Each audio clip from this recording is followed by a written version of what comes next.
Good evening, and welcome to the Putnam Valley Board of Education work session / business meeting of February 8, 2018. Please stand and join me as we salute our flag. I pledge allegiance to the flag of the United States of America and to the republic for which it stands, one nation, under God, indivisible, with liberty and justice for all.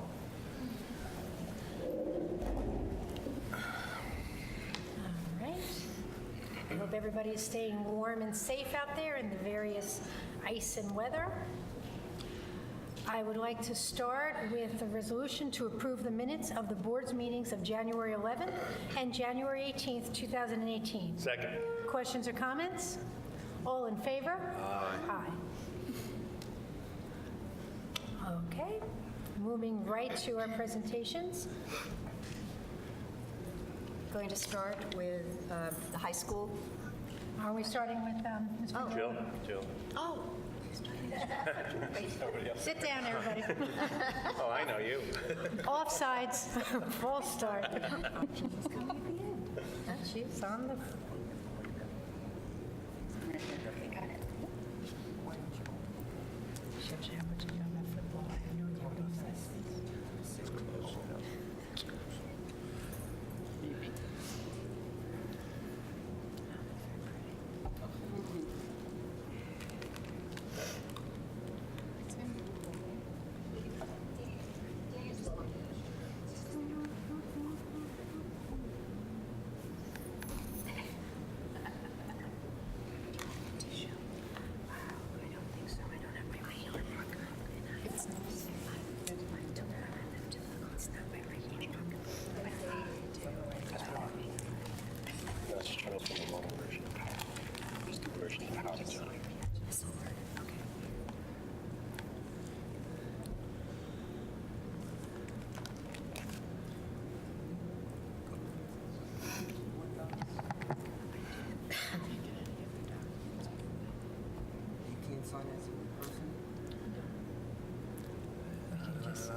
Sometimes silence is good. It allows us to mull, think, become an open space for what we're about to hear, have some mindfulness. That's right.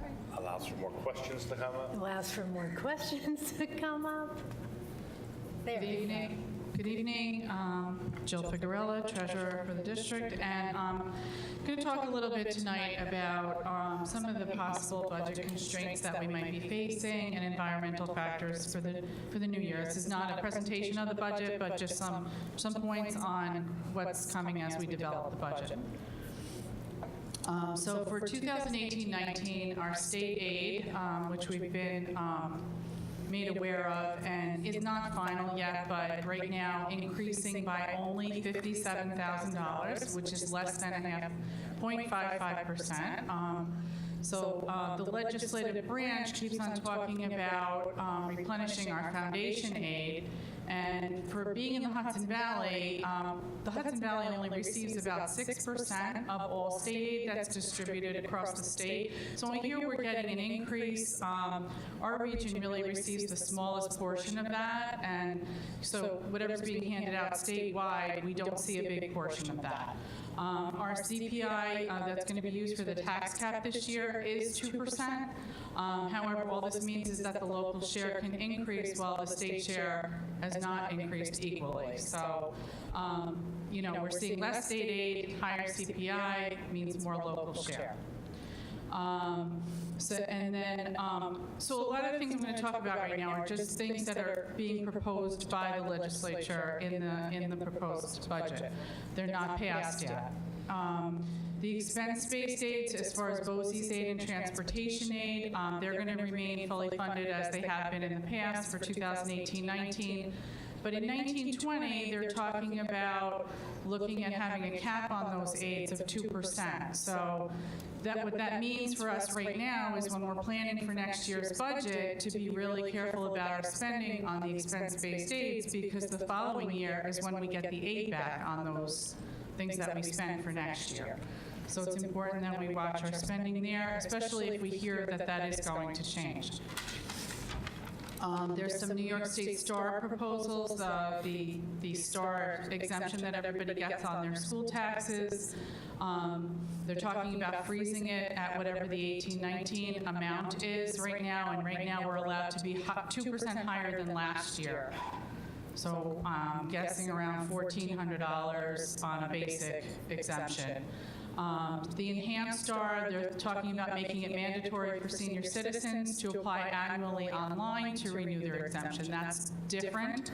Now they can, at this time, they can still go into the assessor's office. They can, do it manually, but they're going to be expected to renew it online. The district could offer to help the senior citizens. This is something we might have to think about doing because not all seniors have, a family to help them apply for that exemption, and that exemption is really important to them. So we were talking about what a possible suggestion could be, and it was maybe have a finance class at the high school work with families to help with the application process if this happens, if this comes to fruition for next year.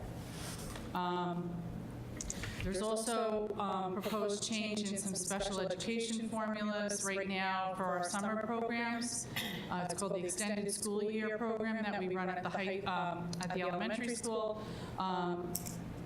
We normally get back about 80% of what we spend, depending on what's approved and what isn't. But the formula might change based on a wealth ratio, and that could lower our aid range from between 25 to 90. Now, it says 90, but if you're already getting 80, we're not going to go up. We're going to either stay the same or go down. So that will cause our local share to increase if we do get a lower percentage assigned to our district.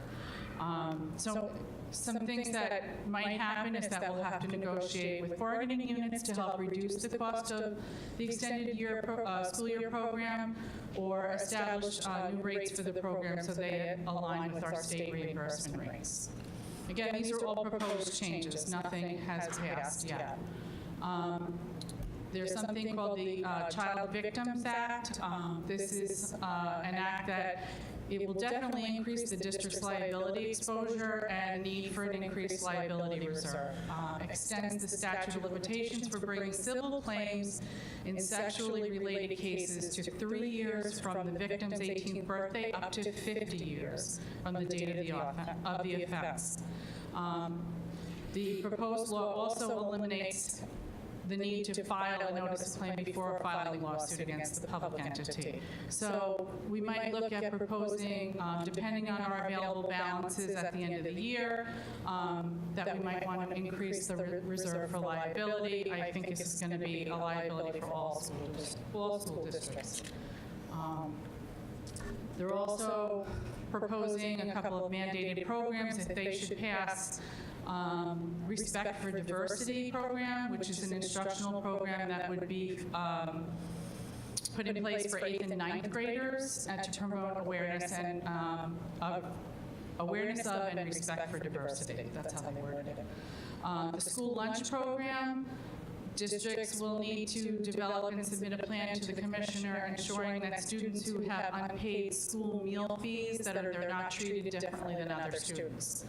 Right now, well, in the past, it's called alternative lunches. So I'm not talking about the kids who are on free and reduced lunch. I'm talking about kids who come to school. They're supposed to be fully paid lunches, and they don't. They charge and whatnot. So we've already taken action to decide to implement on our own that instead of offering an alternative lunch, what we call an alternative lunch, or the state calls an alternative lunch, is to offer a full regular meal and to still track the charges and keep, make sure that, we have a plan in place to follow up, but we wouldn't be calling them alternative lunches, which is a different type of food that's offered rather than a regular menu. So that's something that we already took into account ourselves and are taking care of. So as far as the district budget-to-budget impacts, these are some of the larger things that are going to be in the budget when I do present it. We have an increase in our health premiums of 3.75%. It's about $346,000 to the budget. Increase in the teacher's retirement system contribution of 0.83% was a little less than what we had anticipated, so that's good, but still $243,000 to the budget. We have some natural contractual increases, meaning vendors and bargaining units, BOCES costs, materials and supplies. That's a pretty much year-to-year increase that we see, about $600,000. Our programmatic change that we have with our transportation cost of about $205,000. Last year when we developed the budget, we put $120,000 in for the additional bus costs for the later starting January. We didn't use that. We didn't go with that program, so it looks like the 205 rather than the full 300 that we talked about. The principal and interest on the new debt that we're going to be seeing this year is $590,000. So where can we look for some positive budget impacts? We have interest revenue showing some positive trends. The rates are climbing a little last year, this year, so we're seeing some good stuff there. Last minute aid increases, possibly. Don't know.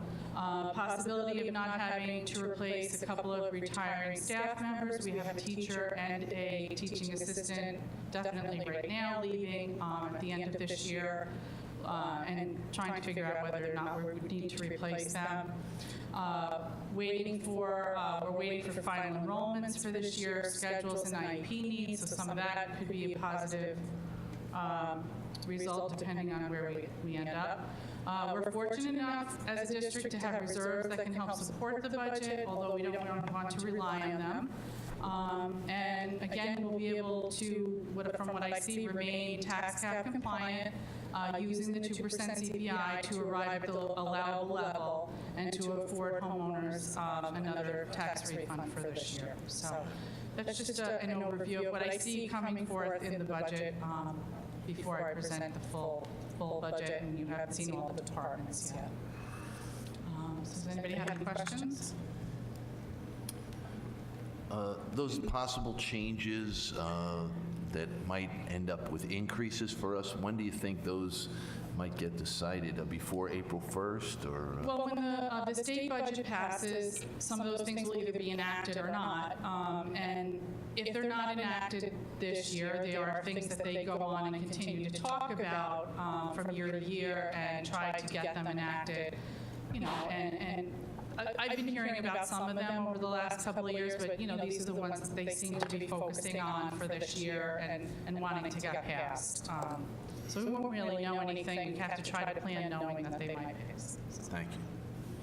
Joe, I see that you're anticipating that our state aid increase will only be about 0.55%, Right. 0.55%.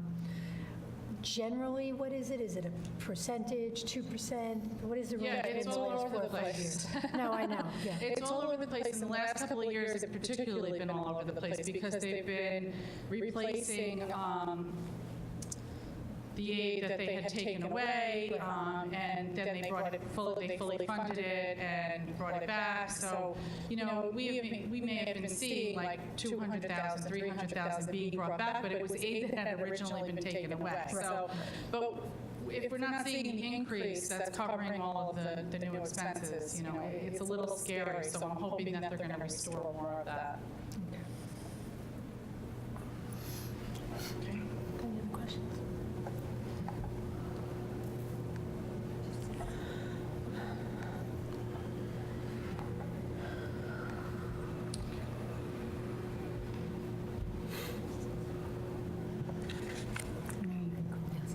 Next, Sandy Untrieri is going to give us the principal of the high school's budget for next year.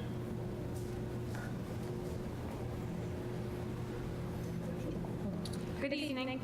I'm going to talk a little bit about some high school initiatives. All right. So a little bit about our enrollment.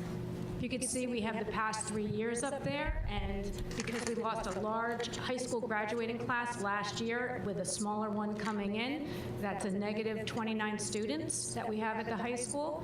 And you could see from this point forward, they stayed pretty consistently between the 130 and the 140 range, whereas when I arrived 3 years ago, the classes were more in the 150s. And there's no additional staff for 2017, 2018 anticipated.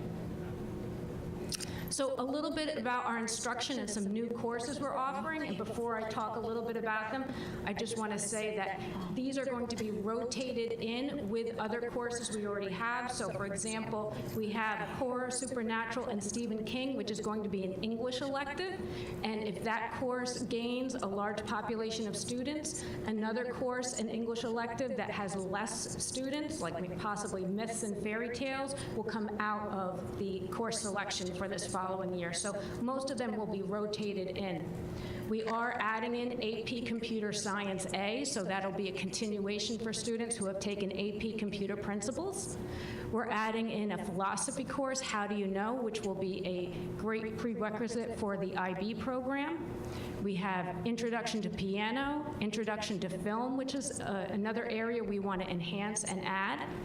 We have Mr. Ignatz, who's going to teach a meteorology class, and we have our weather station now hooked up, thanks to the technology department.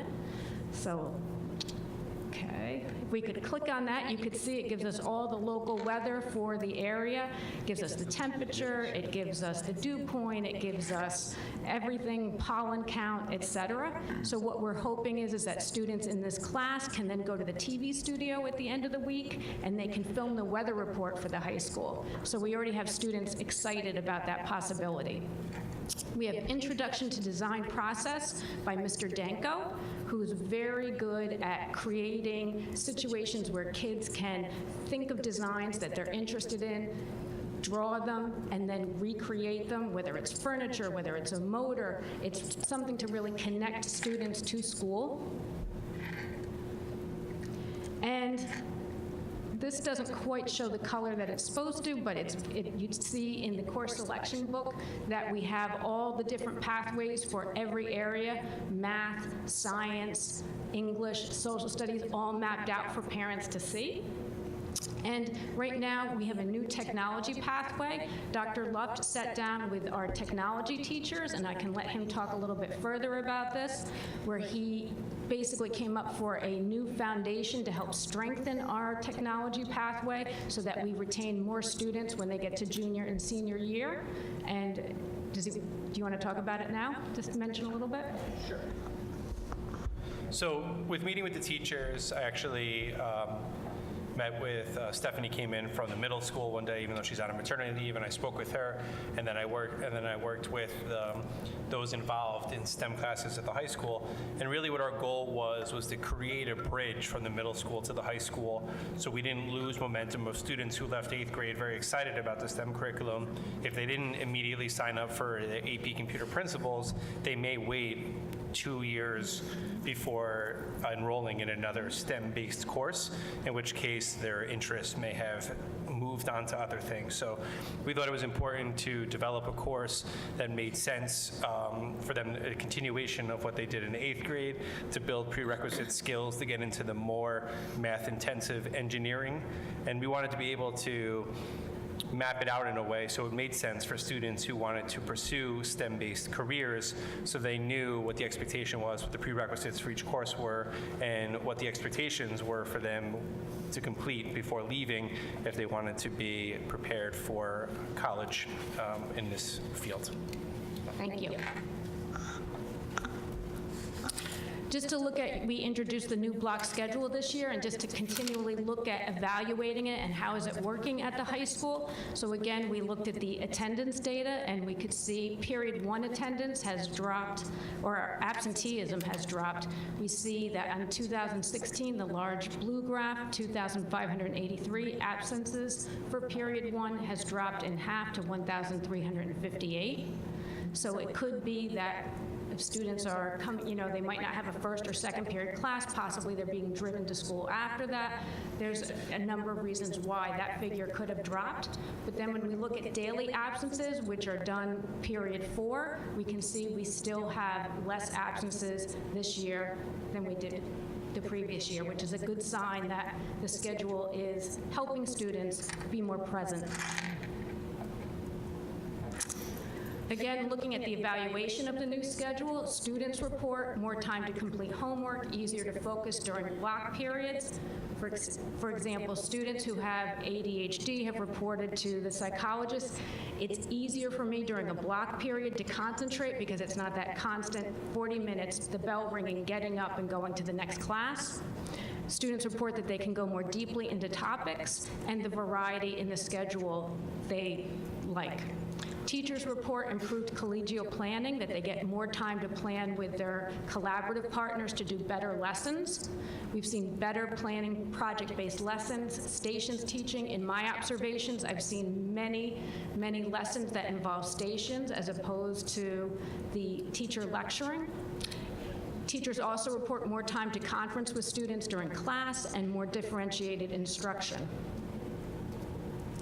Next year, we're proposing a slight change, and right now we're looking, this is a 1 through 9 day that we're looking at with the traditional 40-minute periods, but we're proposing to move to a common lunch enrichment period, and this is to help with the later start, one reason. So there would be time between, if we looked at period 5, 10:42 to 11:42. And during that time period, there would be time for teacher, either collaboration or lunch, which would be 11:02 to 11:42. And then on either end, there's a 20-minute time period where either clubs could meet or students could get academic support, or they could see their teacher, or any other activity that needed to happen. So by having an hour-long common lunch period, it allows us flexibility for teacher collaboration, it allows us time for clubs to meet, it allows for all sorts of activities that we would like to have happen. And instead of having 9 minutes at the addition of period 2 for announcements, that's included in that time, and so we gain that time back. Benefits to a common lunch. So besides the late start and allowing students to get extra help from faculty, besides the time for clubs to meet, it also allows for improved student mental health. They have, everyone is connected with teachers, with their friends. And additionally, if you remembered when we talked about the schedule last year, it was very difficult to schedule teachers because if teachers teach in that period 5, 6, 7, which is in yellow up on the screen, that means that they were blocked out of the periods above and below that time. That meant that we had to be very, very, very careful scheduling teachers, and what it did is it drove a lot of the classes to period 8 and to periods 1, 2, 3, and 4. So instead of really scheduling a 9-period day last year, it was almost like scheduling a 5 or 6-period day because of the way it drove the schedule. So by making an additional block period with periods 6 and 7 and making that unit lunch period 5, it's going to create more balanced classes, more flexibility within the schedule, and more consistency. For example, if you're a science teacher and you have a living environment class outside of 5, 6, 7 in the block period, and then you have one within, that was very difficult to schedule labs because of the setup and the cleanup and keeping kids on the same type of content and activities. We're also looking over a 2-year period to upgrade our library. The furniture is very old and not in the manner in which we'd like to have students collaborate. So as you know, in our high school, we have a conference room, which is up in area 2 over here. We also have divided the rest of the library into different sections so that we could have different types of activities happen within our library. So we're looking at redoing the conference room for workshops and different classroom presentations. We're looking at making the front area a type of collaborative study area for students. The back area could turn easily into performing arts area where students could either have their poetry slams or they could do musical performances, and then making more of a quiet study area in the back of the library. So this currently is the proposal, and we are looking to have the furniture representative get us a quote on how much all of this would be, but we're looking at doing this over 2 years, so it's less of a strain on the budget. Our social emotional initiatives, it was heartwarming today. I received pictures and not in time to put them in the presentation, but teachers sitting and eating with students in the cafeteria today for the Start With Hello week. I mean, Mr. Trabacchino, Mr. Lathrop, all the counselors, Mr. Scampoli, several faculty ate with all the students, so nobody ate alone today. It was really very heartwarming. We had a special RTI faculty meeting where we had every student's name in the whole building up on the wall, and teachers connected with different students that they had good relationships with, and then we looked at who was left and who needed extra attention. We've continued with our peer mediation program, PBIS, student recognitions, freshman foundations. We're constantly working to approve. Academic eligibility, and I can turn it more over to Mr. Burrow, but nobody has been able or has been blocked from participating in sports because they have that constant monitoring by an adult. And then we're also working on, of course, implementing the IB program. About a week and a half, 2 weeks ago, we had the IB consultant come and visit and meet with administrators, all faculty groups, talk about needs moving forward so that we will be authorized. So we still, at this point, have to write assessment policies, academic honesty policy, a special needs policy, and a language policy. We have to train staff in international mindedness, approaches to learning, and connections to theory of knowledge. All that will be incorporated in new curriculum, which we'll be working on this summer. We want to hold a parent meeting for freshman parents to introduce the program. We want to have a student meeting this spring to introduce the program. And then our final application will be submitted October 1st, 2018. So if we follow everything the consultant has advised us to do and upload all these documents, we should be ready for the 19-20 school year for the IB program. And just to kind of show you a little bit of things we have to do is map out how IB will be implemented. So at the top, you have the English program, and what it would look like is in 9th grade, you could take honors or regents. 10th grade would now become AP language as the honors course, which several school districts do who have the IB program, so that gives students the opportunity to prepare for the IB program with a higher level course, and also allows them to take both an AP and then IB later on. Or they could take 10th grade regents. And then in 11th grade, we're looking at, you could either do a higher level class or you could do a standard level year 1. So we would have all students take IB in 11th grade through their English class to give everybody access to that rigorous program. And in 12th grade, you again could choose the higher level year 2, you could choose the standard level year 2, or you could take one of the senior electives. In history, you could take AP World or Global, and you could take the Regents level or the AP level. In 11th grade, you would take History of the Americas, which is essentially a United States course that focuses also the region of the Americas, Canada and Mexico. And then in 12th grade, World Topics higher level, which is mostly a totalitarian 20th century course. And we're still working on the math track and on the science track to make our final decisions. And I wanted to conclude with one of the big successes at PVHS, and we have to thank Dr. Wills for implementing the science research program. They just did the qualifications for the junior honor research program out of SUNY Albany, and we did exceedingly well, and I've listed there, Olivia got first in posters, Jasper got first in behavioral sciences, Paige first in behavioral sciences, and our own Sarah got second in biomedical sciences, which is tremendous. And I'm going to quote Mr. Hoare, who talked about how when he would go and chaperone our students, it was a small group, they were meek, they would sit quietly, they would observe everybody, and this year they came with a presence. They were a large group, they were forceful, they were impressive, and he just can't believe the growth in the program.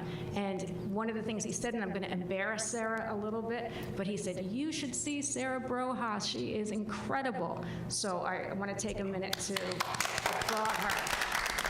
I know she sat here every day over the summer in the high school library doing her work. So these kids are working very, very hard, and it's definitely impressive. And next year, we anticipate over 50 students in the program for 18-19, which I have to, praise Mr. Zupan. He's really created a family, a community with that group where kids are enthusiastic and excited to be a part of it. And it's just a huge compliment to both Mr. Zupan and Dr. Wills for starting that, because it has really taken off. Any questions? I do. Just wanted to question, we're adding a new AP in the technology area. At the same time launching IB. Is there not an IB equivalent to that same AP?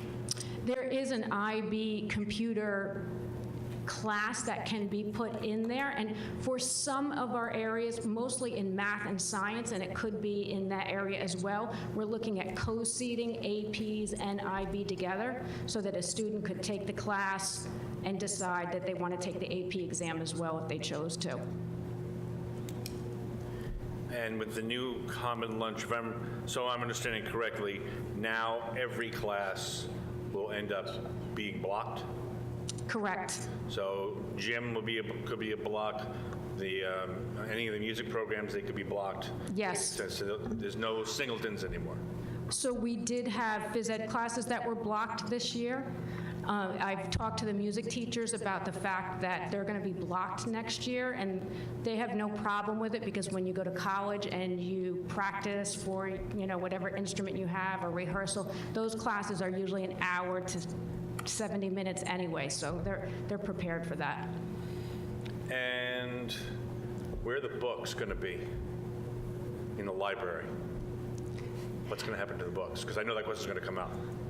So right now, I know that Mrs. Demain has been working on sorting out our library so that all our materials are relevant. So there's bookcases that they have around the outer edge of the library that are still there, and then she's looking at getting some replacement holders or carts or whatever, where they could roll into different places, so that way when they do performing arts, they could be rolled out of the way.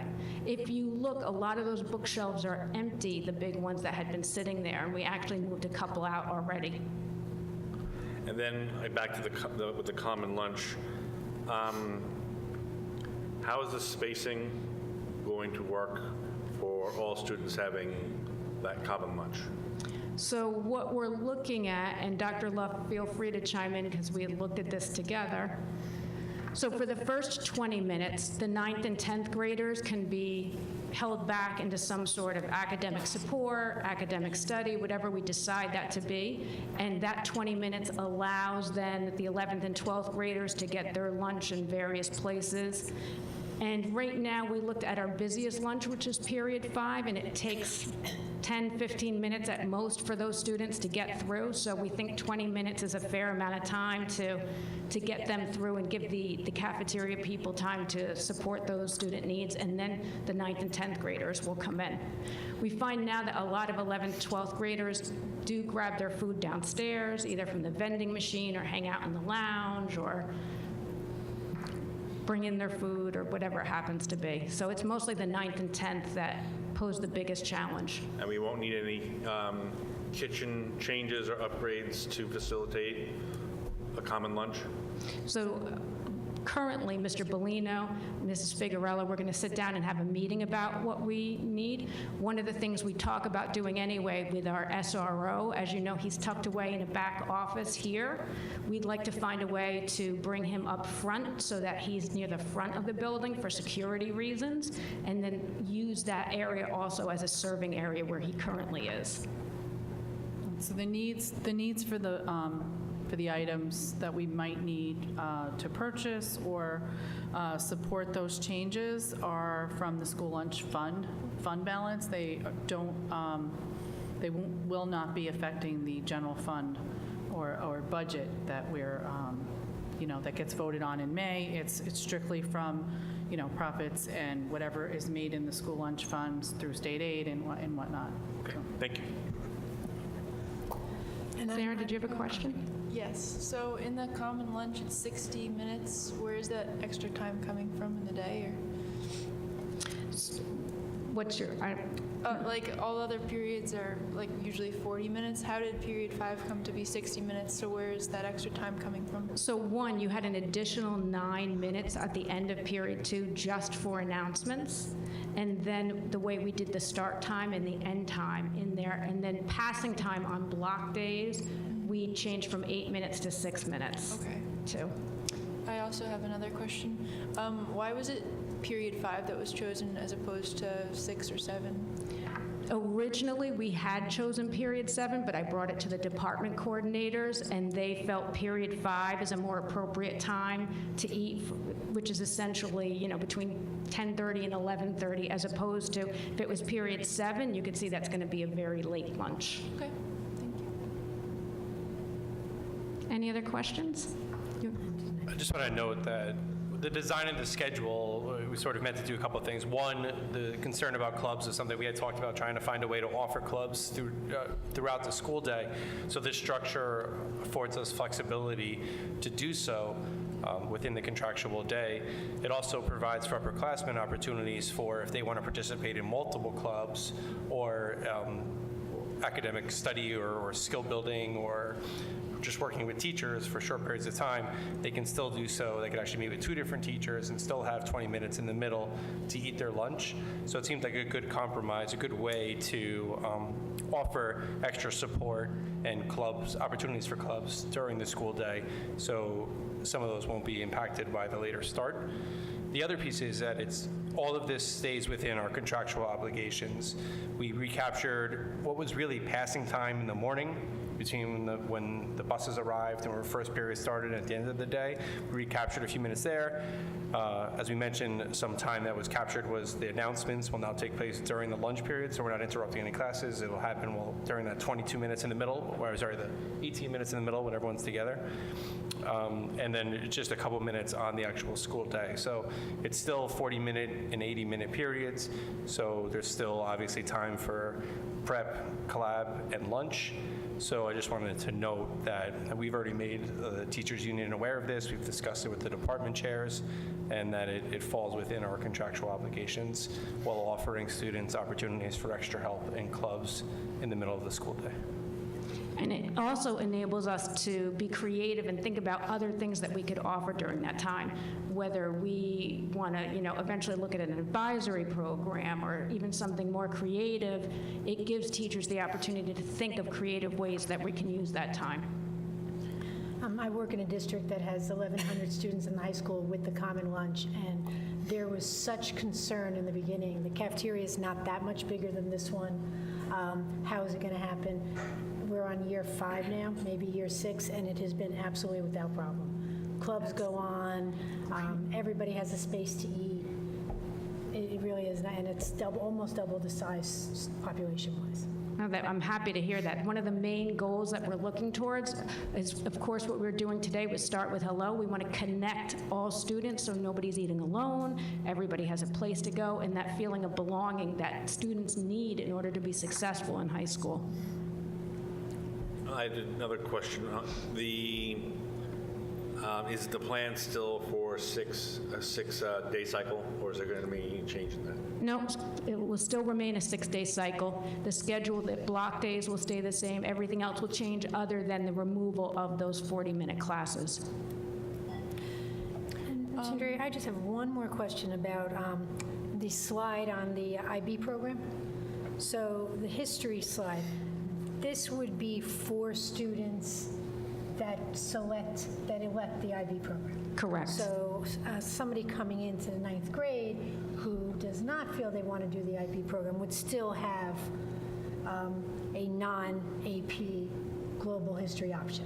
Yes, but the history department is looking at what they can do to enhance the 9th grade, because now the social studies exam has changed, and it's only a 10th grade exam. It's not 9th and 10th grade. So what can we do in 9th grade to enrich that class or offer students a more rigorous curriculum than what the state provides for 9th grade? So correct, they still have that 9th grade Regents, but there has been talk about, do we offer AP Geography? Do we have everybody take year 1 of AP World and kind of modify the curriculum for those who need it? So we're still in those conversations. Any questions? I would like to voice a student concern that I've been talking to a lot of people throughout this week about the Common Lunch, and a big student concern is the fact that we wouldn't be able to take a class during period 5. And a lot of students have been asking, how can we possibly make up that one class that some of us were looking forward to taking? So is there any possibility of possibly having like a period 10 where you could take a class or two? And so any kind of accommodations in that way to make up for that lost class? And that's certainly something we can think about. Eventually, how could we offer a 10th period or some kind of flexible type schedule we can look at to meet that need? One of the things I've been reading about with the late start is the fact that there is a lot of pressure on students your age to be involved with everything, to do clubs, to do sports, to take 9 classes a day. And generally we find that that's not very good for mental health, because just students are constantly pressured and on the go. And we looked at the figures, and it's about 21 students. Each counselor has about 6 or 7 students that take the 1 through 9. But we feel as a faculty and as an administrative team that it is important that students do have some downtime. But I hear what you're saying, and definitely look at something to try to meet your need. Can I just comment, Sarah? Keep asking those questions and comments. That's why we have a student rep on the board. You know, we're coming from being out of school a couple of years now, so we do want 2 or 3, 2 years. Shush. We do want and really ask your classmates, what do you want, even if it's maybe not a thought or opinion you have. Use this time. We have a couple more weeks before we do the budget. We really do want to hear from the students, so thank you. Really appreciate it. And Dr. Wills had actually passed on to me a survey of local school districts, and most of the districts in our area don't allow students to go the whole day with a full schedule. So, you know, it's in the norm with what's happening. I think for the science research students, it might be an opportunity for them to get together or to work, eat lunch together and talk about their projects or work on their projects with. There is that time then, that little bit of flex time that could be helpful when you have a rigorous schedule. That's a good point. Any other questions? Anybody else? Thank you very much. Thank you.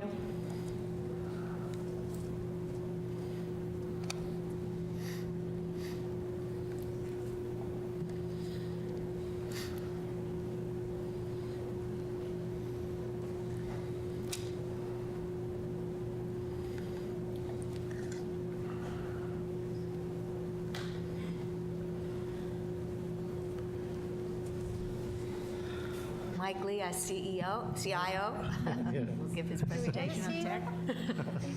All right, so this is the, Into the business world. You went from education to business in a minute. That's a bump. Jill wants you to know that promotion does not come with a salary raise. so this is the technology budget presentation for 2018-19. But first, let's start off with things that we're doing this year. So I'd like to start by thanking both Jennifer Kronk and Dan Mahoney for their ongoing support for G Suite and the professional development. They've been really instrumental in training the staff and the faculty and the students in all things G Suite, and the resources are listed up there: email, calendar, Drive, Docs, contacts, and forms. The offices have been using forms now and creating the forms, sending them out to faculty, staff, students, and getting the feedback from people filling out those forms, and it's been really, really great to see that sort of interaction. Speaking about G Suite, we actually had new this year Google Level 1 Educator courses, and that was held at the elementary school. We actually had 9 faculty and staff members pass that certification, which means now they are expert at creating, sharing, and managing all those Google resources you see up there. And because that was such a success, starting this spring, we're going to have another Level 1 class, and then in the fall, we're going to have a Level 2 course. This year, we also started a Chromebook pilot. We started with 130 Chromebooks in select 5th grade classrooms, and the feedback has been tremendous. These are extremely durable machines, and they're extremely easy to use. There are a few distractions built into them, things like, say, photo booth, not there.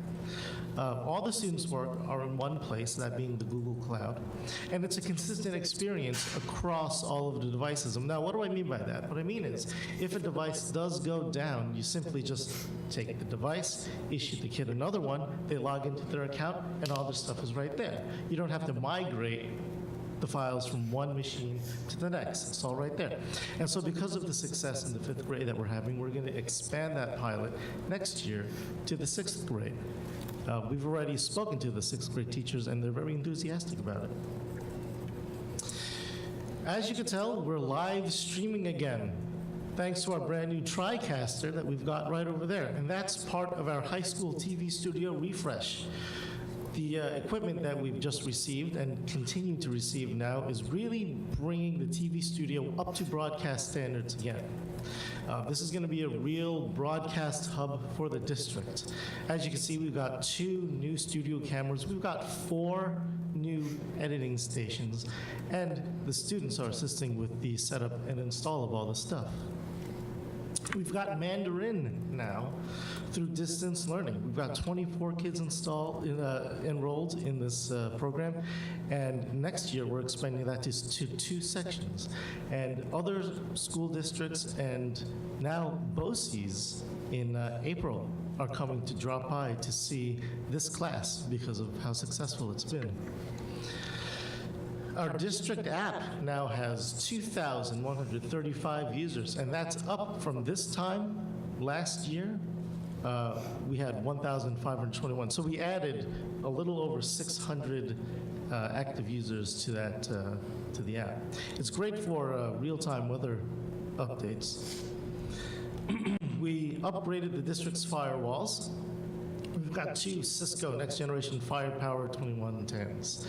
It's a lot of letters, a lot of numbers, but basically, as I highlighted there, it's the first fully integrated threat-focused next-generation firewall with unified management. You can manage both of the firewalls through one panel, and I'm emphasizing the threat-focused next-generation firewall because these days, as you know, there are a ton of threats out there, and these firewalls are specifically designed to mitigate those threats because it's cybersecurity is a huge thing these days. Website ADA compliance. We're actually going to have a full presentation on this on February 22nd. But in a nutshell, this year, the Department of Justice is enforcing basically web accessibility. Now, what does that mean? Well, we've got to follow these guidelines. And the guidelines basically state, as you can see, we've got to make our website compatible with website readers, and those are for people who are, they've got trouble seeing or they're completely blind. We've got to offer higher contrast text, closed captioning for the multimedia that we have on our website, and also every single function has to be accessible via the keyboard. That means you can't have an element there that requires an actual mouse click. You've got to be able to navigate it through the keyboard. Now, what's our status? Well, you can see that we started this whole thing having a website that was about 30% accessible. Through a lot of hard work, now we're up to 62% accessible, which is pretty good considering that the industry benchmark for education is actually 68%. But we're not stopping there. While we're continuing to make our existing website more and more accessible, we're actually building at the same time a brand new site with accessibility as a top priority. So as we're going through and creating buttons and creating features, we're making sure that all of those fall under the AA standard. All right, so we're currently still operating under the 2015 to 18 technology plan, in which we state we're going to provide a safe environment with adequate facilities and equipment that will support instruction and learning. So the staffing for next year looks a little bit something like this. You've got one of me, you've got one Dan Mahoney, so that's one media AV tech support specialists. We've got 0.2 instructional technology specialists, and that's Jen Kronk. And then 4 district computer specialists, 1 in each building, and then 0.6 is Matt Brady. Then we've got 1 BOCES junior computer specialist that's coming on, and he's actually required, or they're actually required, for us to receive aid.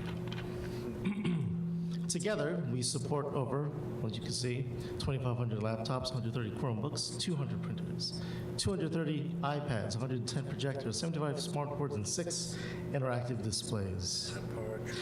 Now we're moving into a new support structure. Currently, we're in collaborative support, but we're slowly going to move to managed IT. Now, what does managed IT do?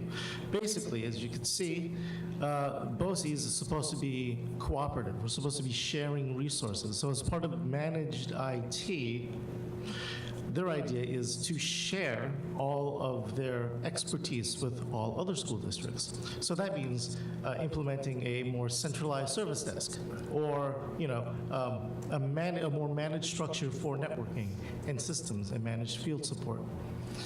So that's the model that basically all of the schools in our region is moving to with the RIC. This is just a quick overview of our expenses, pretty much the same from last year. This is really just the items and resources that we pay for to keep the department running. So also next year, this is the IPA that we're proposing. 1 grade level of MacBooks comes out to about, the financial impact for next year comes out to about half that of this year. That's $42,000. So the laptops after the aid comes out to $426, and Chromebooks actually come out to $101 after aid. Now, Smart Bond. As you know, we were finally approved to spend our Smart Bond money, and so spend we will. Now, we're not going to spend foolishly, though. At the time that we wrote the Smart Bond application, Cisco was pretty much the only game in town. They were the ones with the best systems, the most reliable systems, but now we've discovered another vendor that could, I emphasize could, that could do the same thing, perhaps for a lot less money. So currently we're exploring that. But before we pull the trigger on that, we definitely have to make sure that it is as good or better than the Cisco solution for less money. And that's what we're currently doing now. We're we've got some systems installed, and we're secretly installing them in wings to see if anyone notices. It's been pretty good so far. But we're definitely on track for summer 2018 installation, regardless of which system we pick. And just to remind everybody, this is our Smart Schools allocation.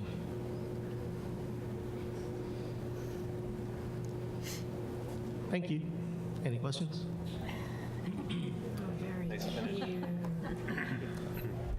I have a question on the Chromebooks. Sure. You said they were moving up to 6th grade. That just means it's the same kids from 5th grade moving up to 6th grade, just teachers change? Or is it the new 5th graders are going to get them? Yeah, well, the 6th graders, yeah, I guess the new 5th graders will get them. Yeah. And then the 6th graders who have them will 6th keep them? graders, yeah, yeah. And then the firewall, is that part of the smart bond? No, we already got them. Yep. Perhaps we should mention that the smart bond, that we received that from the state, we did not have to expend that from our budget, but the public had to approve that. Yeah, And we did get right. public approval for that, so that almost $1 million Could you go back to that slide for just Yes. a second? I was Was it this interested in slide? that. So it was approved in, So Yes. all that funding came from the state Yeah. review? Yep, just had to be publicly approved. And we did approve it. Yep, And so all of those monies have been set aside now for us for the various updates you're talking about, and that money's coming from the state. yeah. What the state does is they've got a reimbursement process. So any monies that we spend, they return back to us. Right. Yep. Okay, as long as it's clear that that money is coming from state Absolutely coming funds. from the state. Thank you. Right, yes.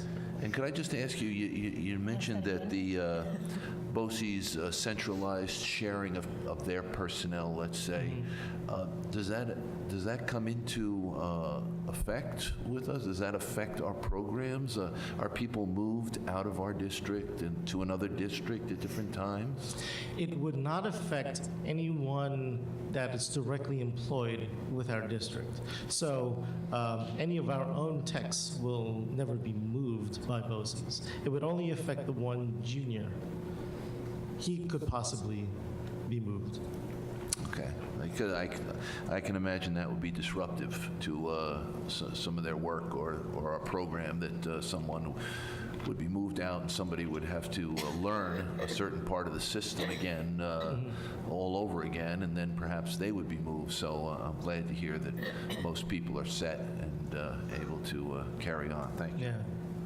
And I know a big idea is to standardize systems across districts, because BOCES, they have a number of specialists, and they have the wireless specialists and other networking specialists as well. And so, the more districts standardize, the more districts could kind of pick at their knowledge as well. Thank you. I just want to emphasize for the collaborative support, moving to the managed IT support, it's something that we're moving towards, and we're doing it cautiously, but we want to do it at a pace that we know will not have any impact on our end users. So in order to receive state aid back from BOCES, we have to maintain a relationship with them. Right now, the relationship is through this collaborative support, which is this junior network specialist that we have starting here, and he'll be used to supplement our existing technical support. As we transition into managed IT, that person would no longer be stationed here. We would go back to our own technicians, but we would be offered more remote type support from BOCES while still maintaining our relationship with them, and hence getting our state aid back. So the body that we're getting is a short-term piece as we prepare to move to the managed IT, and once we're fully involved in the managed IT, we would no longer need that person, and we would be back to our typical technical support staff that are employed by the district.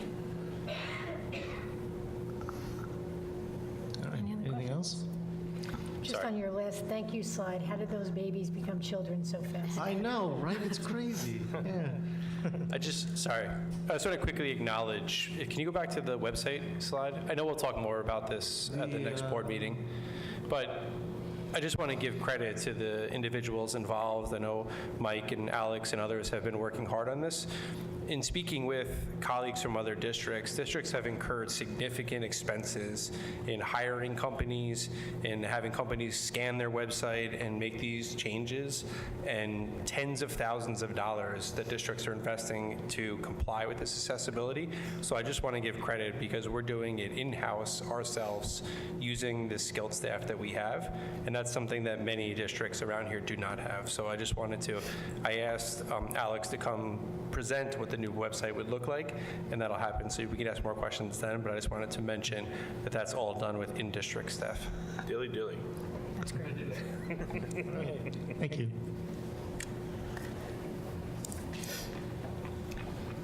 Next, we'll have Mr. Burrow, our athletic director, and our director of physical education and health, discuss his proposed budget.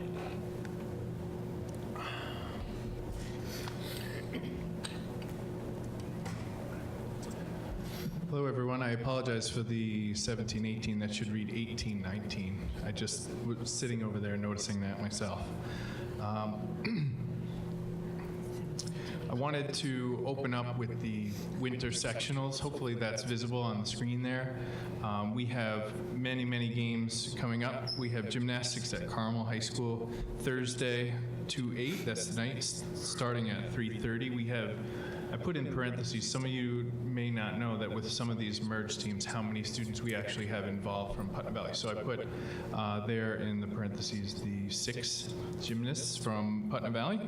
We have wrestling will be at Hastings High School this Friday and Saturday, and the finals are scheduled for 3 p.m. on Saturday.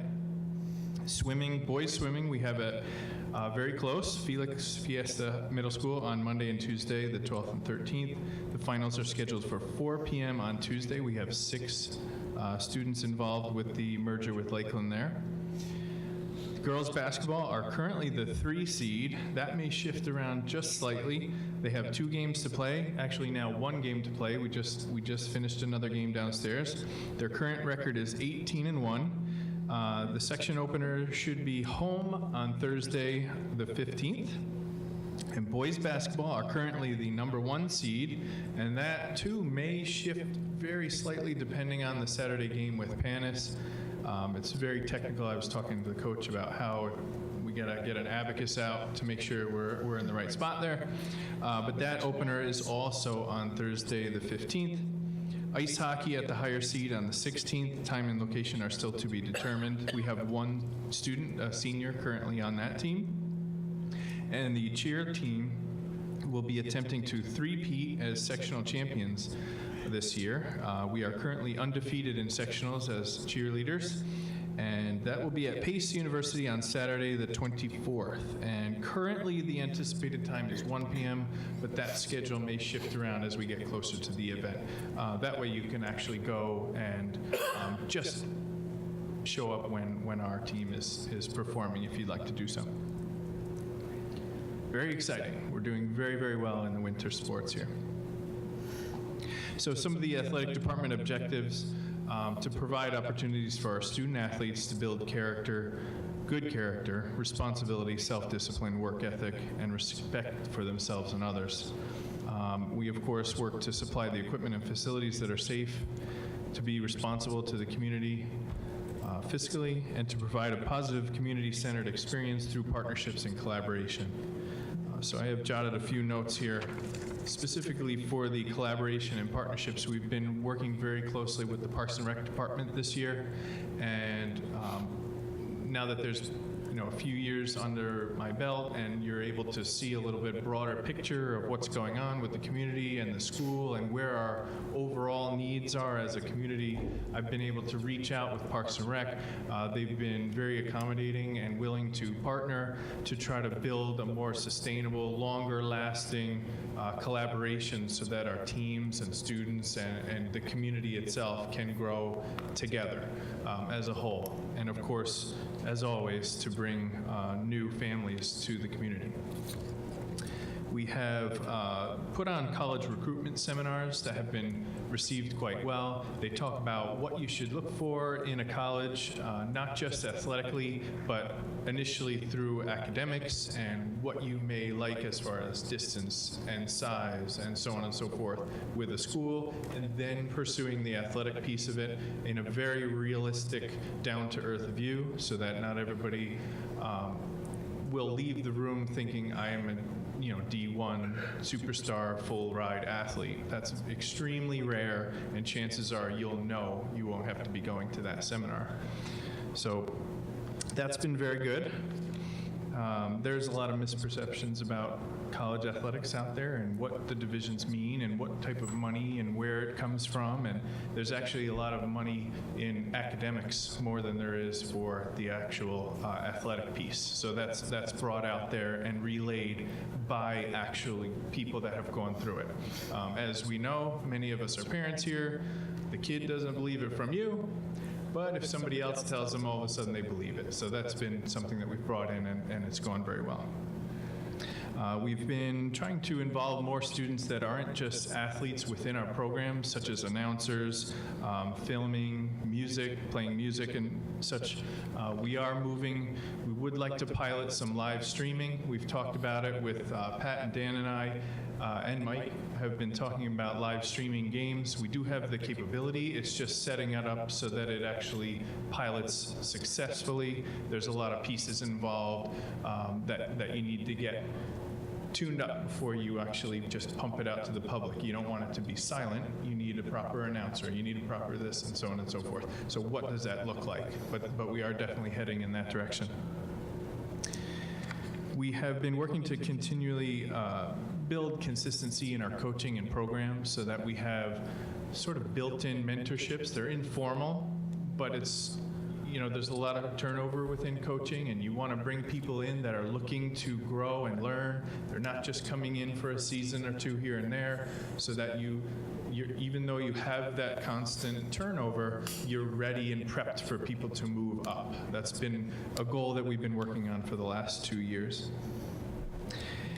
And we've also been working on the consistency and transparency of the policies and things, the expectations within the department, collaborating with the schools, building principals, trying to relay messages of consistency to the students, the athletes that are involved, so that we're all on the same page. Nobody is surprised by the expectations, that they know that they're in place and what they are. So registrations through Family ID, you can see hopefully on the screen, there are numbers up there, but you can generally see the colors for spring, varsity, and JV. Over the last year, we have had a slight increase there in participation. Fall has increased slightly, and winter has declined slightly. That's probably our girls' basketball team and wrestling primarily. Wrestling, we graduated quite a few athletes out of that program, so that's building itself back up. For the modified programs, you can see that there's nice growth within all 3 of the seasons there, so that is promising for the future. The trick now is to try to make sure that the modified athletes actually transfer up into the JV and varsity programs. In the past, we've had a lot of attrition as they move up, whether they decide, it's just not for them, they want to pursue something else, or it becomes more rigorous and so on and so forth, and they're just not into that. But hopefully, with the teams doing well, the consistency in coaches, that all of this will lead to growth within the programs and, in a certain way, very good competition. And that's how you end up with consistent, good, quality, successful teams. And you can see overall that there is an increase in spring and fall registrations and a slight decrease in the winter. The budget actually includes transportation costs, that's to and from contests, to and from practices, whether they be within our campus or off campus, such as the pool and things of that nature. We have currently 70 total coaches within the program all year, and you can see the breakdown there, 28 in fall with 1 lifeguard and 6 volunteer coaches. Winter, we have 19 overall coaches with 7 volunteers. That also says a lot. The volunteers obviously aren't being paid anything, and they still want to be involved in the program. And spring, we have 23 coaches with 5 volunteers. The budget also includes all of our support staff, which would be chaperones, the athletic trainer, EMT, which we have not had to utilize as much now that we have our own trainer, clock operators, security, such as the Sheriff's Department, and the Brigger security system that is downstairs at games, game officials through BOCES, the Director of Physical Education, Athletics, and Health, and the athletics clerical staff, BOCES dues, New York State Public High School Athletic Association dues. Basically, those allow us to enter and be involved with leagues and teams and so on and so forth through the section and then state tournaments. equipment, which is materials and supplies, uniforms, reconditioning, repair, cleaning, and then general increases as per the PVFT contract. Proposed adjustments up top would be 3 additional assistant coaches at the varsity level. These are the only 3 teams that we currently do not have assistant coaches. The volleyball assistant coach, there is currently a line already in the contract, but when all of the assistants were removed, that one still hasn't come back. Cheerleading was not a sport in the past. For the last 2 years, it has been a sport. I think they're proving that they're quite successful to manage these trips and tournaments and all of these other things safely. I'm proposing that we add one there. And then field hockey, again, this is a varsity level sport. We're trying to grow and create consistency within our programs, and an assistant coach would be incredibly helpful there. Anticipated adjustments, these may or may not actually happen, but they are anticipated to happen. I believe that pro clinics will be coming back to us and asking for an increase. It's just the impression that I get heading out of last year into this year. The BOCES officials fees, we were told to estimate higher, about 3%, but what I've found is there's a more consistent number rather than a percentage that we seem to be going up. So I built that within the budget, which you'll see when Ms. Figueroa does the overall budget. And then the reconditioning, cleaning, and uniforms and equipment, that goes out to bid. The bid company that won that will be, of course, using the new fees that were accepted last year.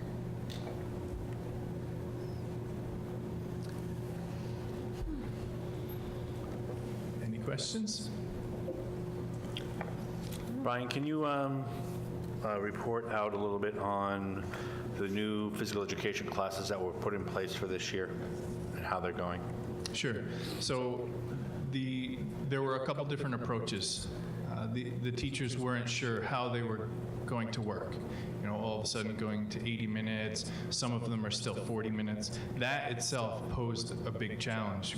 What you end up having is one class will be accelerated very quickly if they have a couple of blocks, and then those 5, 6, 7, I believe it's 5, 6, 7 that are only 40 minutes will fall further and further behind. That's been a big challenge. So they discussed, all right, how do we not run this group all the way out months in advance, because you have to use the same equipment, so on and so forth. If it's a big elaborate setup, you can't break it down and set up that quickly.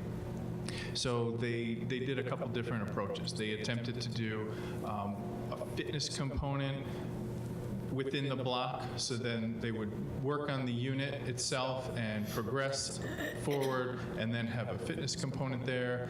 They've done different learning initiatives where they use Google Classroom, and they're able to try to keep classes up to speed on different things that way, even when they're not within the class.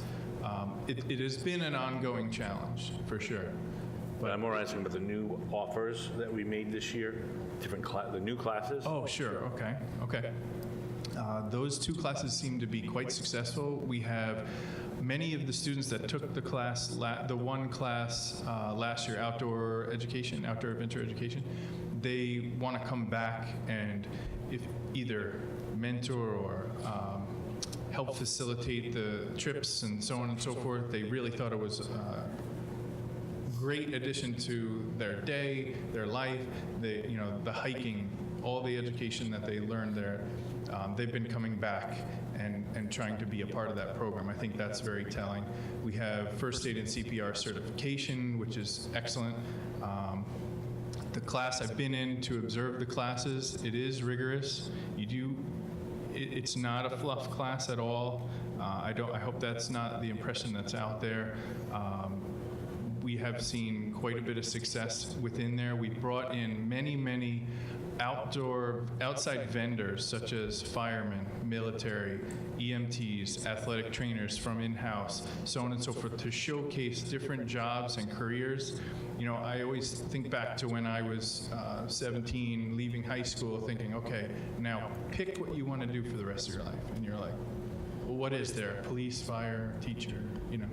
And to try to bring in all of these things that are involved in a similar way that help the community, their careers to be very proud of, they're impactful, and to bring them all in and showcase them within this classroom has been a tremendous impact. Thank you.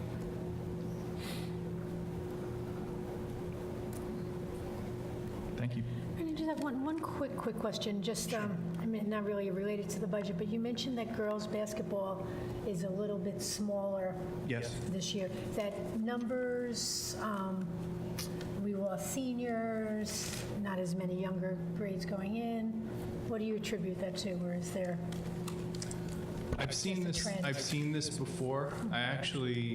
It reminds me a little bit of when I became the girls' varsity soccer coach. Sometimes when you have a new coach, especially if there's a different intensity level, you lose some of the fringe players that maybe were doing the activity. They enjoyed the activity, they liked the activity, but maybe they weren't as driven and motivated for that activity. And I've seen some of, at least that's what it appears to me, that some of those players decided, okay, this isn't quite what I anticipated going out for. So we've worked very closely with the head coach and actually all three of the program coaches at each level on making sure that there's basically a PR campaign. Who is this new coach? What is she all about? She's reached out to the lower levels and showed them, you know, this is what we're trying to build here. Showed them that where her dedication lies, that she's a student-centered coach, that she's dedicated, and so on and so forth. And we've seen that the modified numbers are good, they're strong. The JV program, if you watch it, there's very few numbers, but they're basketball players. So they're going to be coming up. We have 2 seniors. We just had senior night downstairs. So again, the program with the influx of new modified athletes and the few coming up from modified into the JV, so on and so forth, it should build back up to a nice level.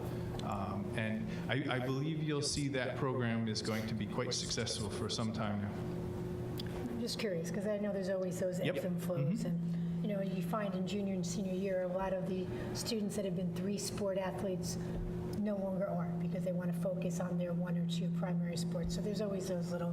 Unfortunately, that happens too. We've seen it more and more. When I was a student, that's what you did. I knew I was doing 3 sports, even though my focus might have been soccer. But more and more, you're seeing that, and that's also something that the recruitment gentleman, Mark Lineweaver, came in and he talked about. Coaches want to see multiple sports. They want to see that you're doing different things, that you're involved in different things, that you're not just focused on one particular activity. So, Anything thank you. Yeah, I just wanted to mention something that we've discussed, Brian, about the PEAC being much more active this year and that, good participation. I think that's a plus, getting more, this connection with the community.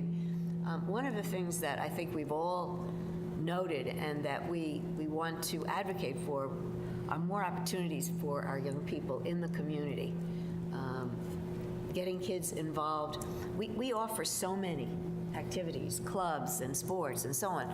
But the community at large, I think there's still a hunger for places for kids to go, places for them to be involved in the community. And I think there's been much more activity in that end of trying to figure that out with the town, with the work that you're doing with the PEAC. I agree. Well. We started the PEAC meetings later in this year as we were pretty heavily focused on late start facilities and some of the other committees that we were working on. Once we regathered, it was really refreshing that you saw a lot of the groups that had basically stepped away over the years come back, and they're reinvigorated. They see consistency within the department, which is very helpful. They kind of see where it's heading. And just like I told the entire group that was there the other day, it may be me sitting in the chair, but this is a team effort. This is not something that I can do on my own.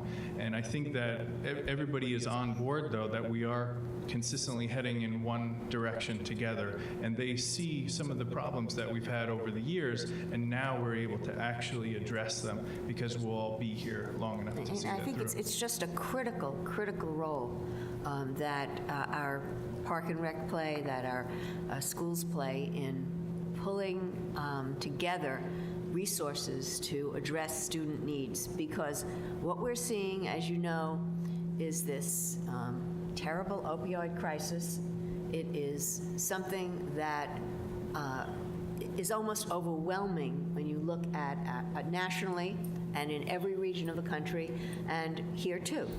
We see that kids who leave the school district, or who graduate, and then there seems that they haven't been able to find their footing. So anything we can do to make sure that there are resources for them is extremely important. And I think that's where, we have to look at health and wellness as well as competition. And how do you provide the kind of opportunities and environments for kids to thrive? That's what we're all working to do. And so I think this connection, this stronger connection with the community is actually critical for us students.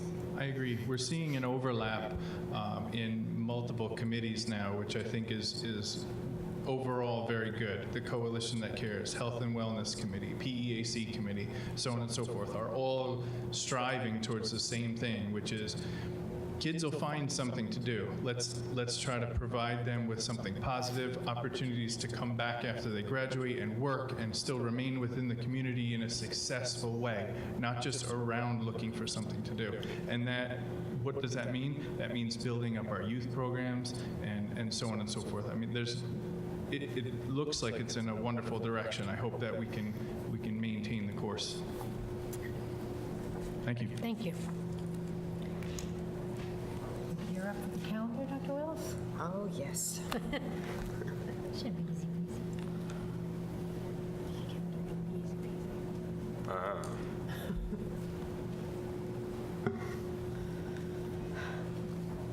This has changed. We're not having a full calendar conversation. So we've talked about the calendar at prior meetings. We have not included in this calendar, in the school calendar, the proposals for early release days, because we're still working on that. However, we expect that we do want to find more opportunity for professional development. So as we work through some of the kinks in that process, in other words, something like child care and so on, these are things that we'll be working on. And Dr. Luft has been working with us with Parks and Rec. We had a meeting with Parks and Rec, Children's Center, to see what we could do. So while it is not on the school calendar, we haven't in the past actually had them on school calendar, we will be informing the public well before this actually occurs in the 18-19 school year. But this calendar has us starting after Labor Day. So the Superintendent's Conference Day is the first day after Labor Day, and then school opens for students on the 5th. There's always a sense of relief by some people to start, making sure we start at least with the students after Labor Day. We have our regular holidays coming after that. We do have the day before Thanksgiving. We have that Wednesday in the calendar. So that has been something that people have looked forward to. We have a regular holiday recess, as we've always had, where we come back on the 2nd. We have, for February break, we have just the 2 days, the 18th and 19th. And as we've been doing, and actually, it's really very important for us that I think that we went away from the full week in February. We just have real problems with snow, ice, and we have to make those days up as best we can and have them available for us. Also, the April break begins on the 13th, well, the 12th is the last day of school, and then you have, you go through the 13th, 14th, 15th, that's the Easter week coming up. So on the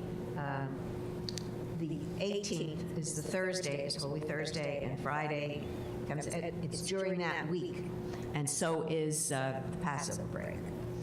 So we have the Monday after that week as well. Those, unfortunately, are days that we can lose when we have snow days that go over the maximum amount. And we are, frankly, right now in a critical situation with snow days. We've had 5, and we'll be working on a plan because we have to figure out what to do, where to take the days, where to go with those days that we have to make up to get the 180 days. And next year, the last day of school is quite late, the 26th is the last day, which is later than usual. So it's a few more days. And we'll also be talking about graduation day in relation to that, when that will be. We haven't come up with that date as yet. So this is the calendar that we're recommending. It's pretty close to the BOCES calendar, maybe one day here or there. That's different. Any questions? No.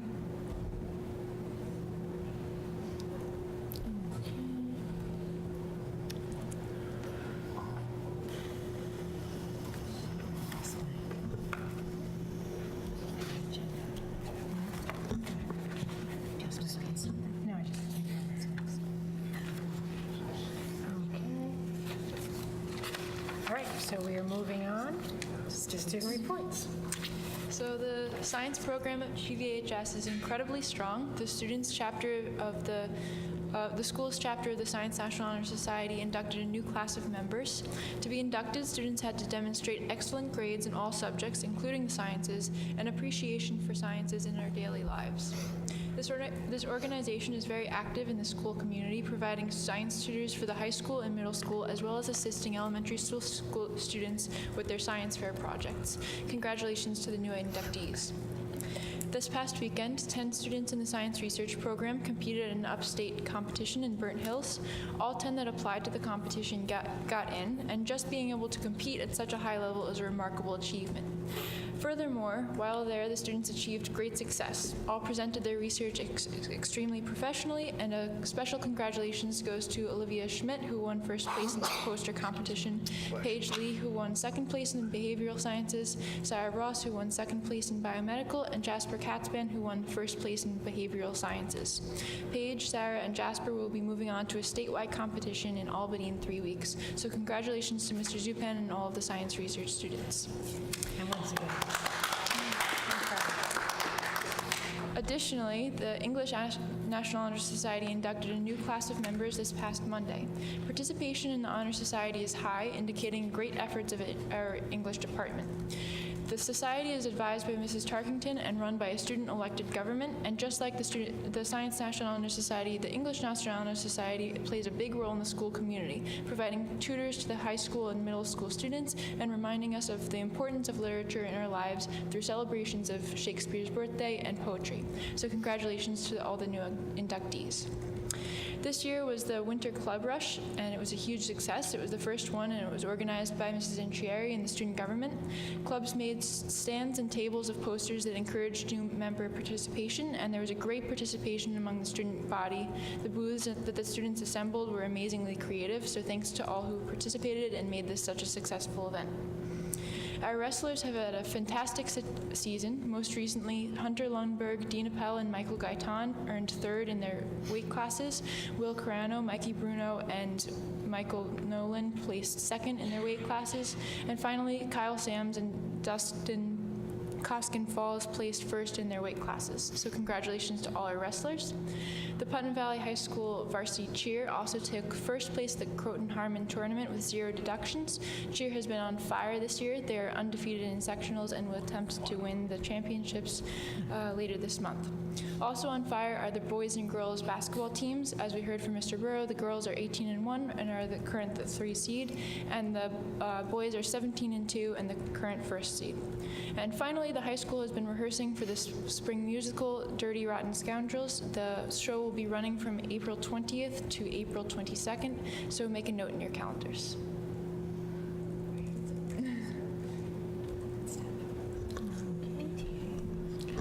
And now,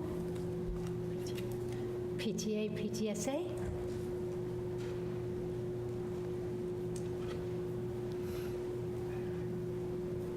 Hi, good evening. My name is Christina Casey. I'm the corresponding secretary and middle school teacher liaison for our PTA. Right now, we have a car magnet fundraiser with 2 designs, one for the elementary school and one for the middle school. Order forms will be sent home via backpack mail and can also be found in your email, on our Facebook page, and on our website. Please include your payment with our order forms. Cash and checks are acceptable, but please make sure the checks are made payable to Putnam Valley PTA. Orders for the elementary school design are due by Friday, February 16th, and orders for the middle school design are due by Friday, February 23rd. We have a bunch of events sponsored by the PTA Arts and Education coming up. On February 9th, we have Theater Works Curious George performing for our 1st and 2nd graders. On February 13th, the Colonial Concert is performing for our 4th graders. On February 15th, we have author Ronnie Schotter to visit our 3rd graders. And on February 21st, we have Chariot of the Sun for our 6th graders. The PTA Arts and Education and the elementary school present our 3rd and 4th graders who are performing in the play Night at Dawn. The play will be held on Friday, March 16th and Saturday, March 17th in the elementary school auditorium. Doors will open at 6:15 and the show begins promptly at 7 p.m. Tickets on sale for $5 each, and booster ads are available for purchase of $10 each. Both tickets and booster ads must be purchased by Friday, February 23rd. Cash and checks acceptable. Again, please make checks out to Putnam Valley PTA. And again, order forms will be available via backpack mail, our website, Facebook, and sent out to email. Our elementary school yearbooks are now on sale. Flyers were sent out home with students and will be posted to our website, Facebook page, and through email. To order, go to yearbookordercenter.com, and our order number is 18004.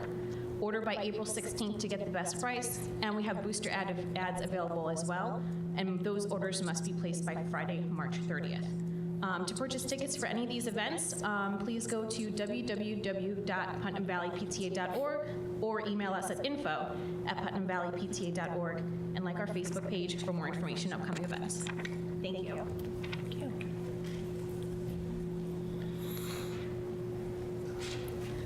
Okay, moving on to the curriculum report, Dr. Luft. Good evening. At our last facilities planning committee, we started off with the really exciting part where some of our ideas were put into conceptual drawings provided by the architects. So everybody got really excited about what the potential could offer. That was followed up by a reality check provided by our financial planners, which then explained what we could and could not afford. So the meeting was a success. A smaller committee has gotten together, and we've sort of taken the best aspects of each of the designs we saw. We've asked the architects to go back and to prepare a couple options, which will be shared back to the larger community at a date in the next couple weeks. Our facilities director interviews have begun. There's been a very impressive range of candidates. We've already begun screenings, and a larger committee interview is planned. At our last self-committee meeting, the members of the self-committee were joined by our entire administrative team. We participated in a goal-setting exercise and discussed implementation of curriculum aligned to the new EPC grant. We had mentioned our administrative team got together one evening in the last week, and we did our recalibration training as required by the state. So we had a consultant come in, we viewed videos, we scored those videos to make sure that we were scoring our observations consistently. We focused on what aspects of our observations we thought were most important, and then discussed strategies and techniques for moving forward. Several of us participated in classroom visits to New Horizons and other collaborative classroom settings to meet some of the students, explore some of the instructional strategies taking place, and have conversations with the professionals within those rooms. It was a very eye-opening experience, and I give lots of credit for the individuals that run that program so successfully. We had a cohort of teachers complete the Google certification level 1, and as Mr. Lee had mentioned, a second cohort is planned this spring, and level 2 training will begin next fall. Our hope is that those level 2 trainers will sign on to provide turnkey training to their peers in their buildings. I know it's February, and we're already talking about summer curriculum work. The district plans to change the process slightly from how it's run in years past. We will, instead of having teachers propose individual summer curriculum work, we're going to offer district curriculum opportunities aligned to our initiatives. These will be scheduled in district where we can offer administrative support and resources, and we'll utilize the catalog in My Learning Plan so teachers have a wide range of opportunities and they can sign up for classes or participate in curriculum work that is of interest to them. Several of us attended an executive coaching session at Lyric, and Dr. Mitchell was in district a couple of days ago to work with our assistant principals and they spent a lot of time developing themes for their future work. At the elementary school, we're exploring how to better utilize our I-block time, and that includes the potential of using ability-based grouping. So we would group students across an entire grade level into classes supported by those grade level teachers, and it would allow teachers to focus on individual student needs. So they would have some students from their classes, some students from their peers' classes, but students with like needs, which would better allow teachers to differentiate their instruction to meet the needs of the students in front of them, as opposed to having traditionally our teachers have their own classes come back, and teachers then have to differentiate from high to low and make sure that they're getting each individual student's needs addressed. And we think this is a good opportunity to support our struggling students as well as provide enrichment opportunities for our higher achieving students.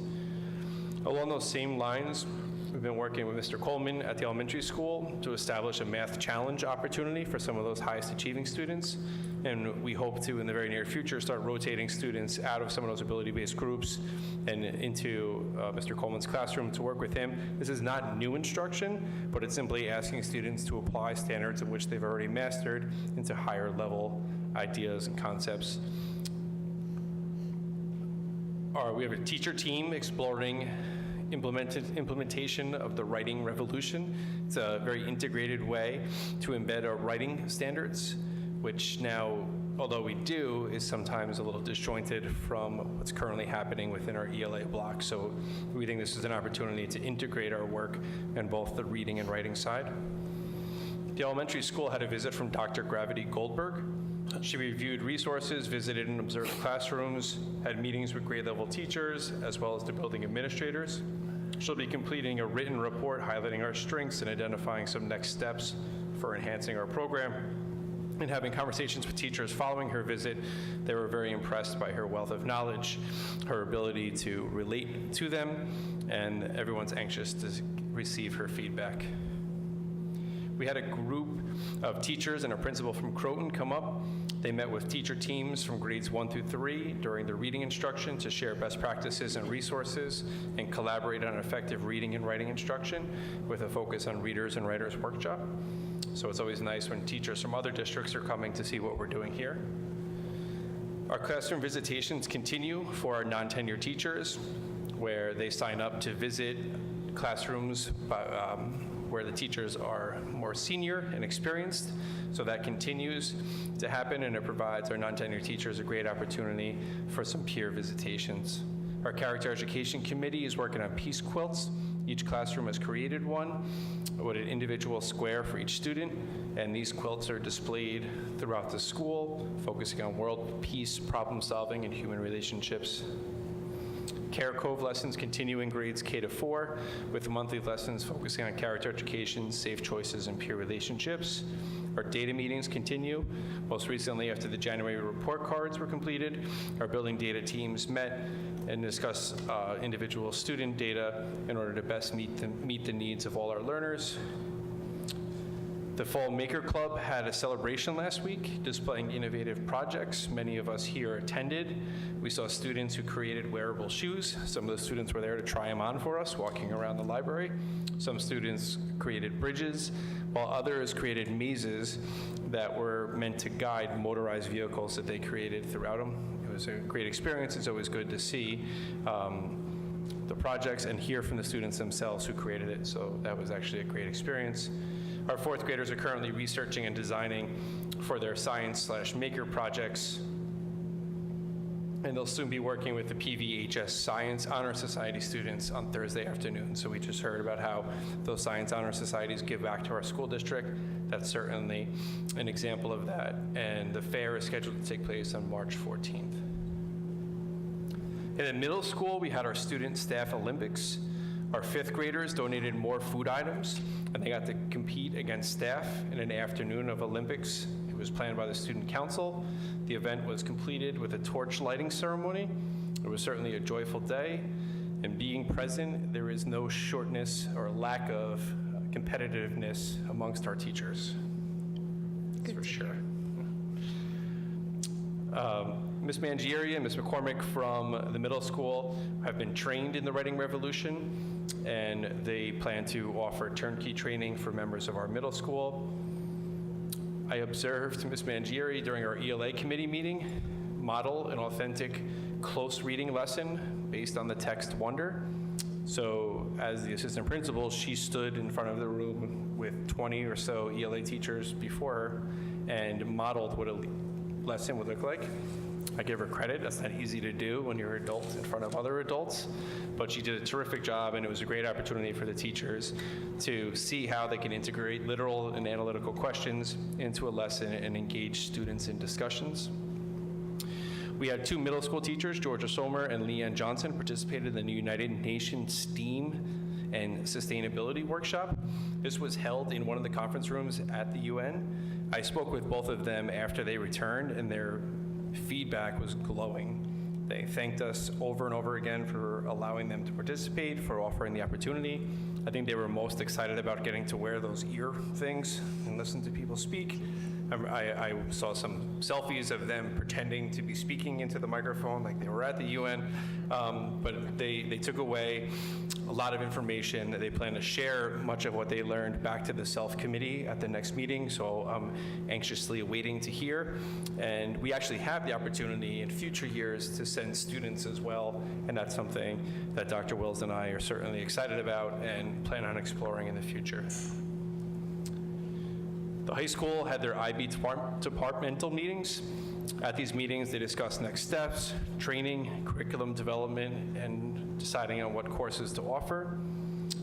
As we had mentioned, the IB consultant visited, toured the building, observed classes, met with departmental, building, and district level teams to help prepare us for our authorization. And we already had mentioned the rebranding of our engineering STEM curriculum and new course offerings, and we hope that that will improve our student enrollment. I attended the science research presentations that they held in the evening before the actual competition. I was impressed by the sheer number of people who showed up. The rooms were packed by participants willing to hear and offer suggestions and ask questions. And as always, the student presentations were amazing. As a former physics teacher, as someone who's recently completed a dissertation, I found myself wondering, what the heck are you guys talking about?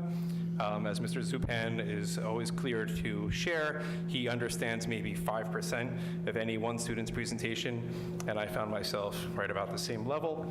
But certainly, their presentations speak for themselves, and I know that they were very successful in the competition that following weekend. The WCC game design course has begun with 12 students enrolled, and those students have been offering very positive feedback.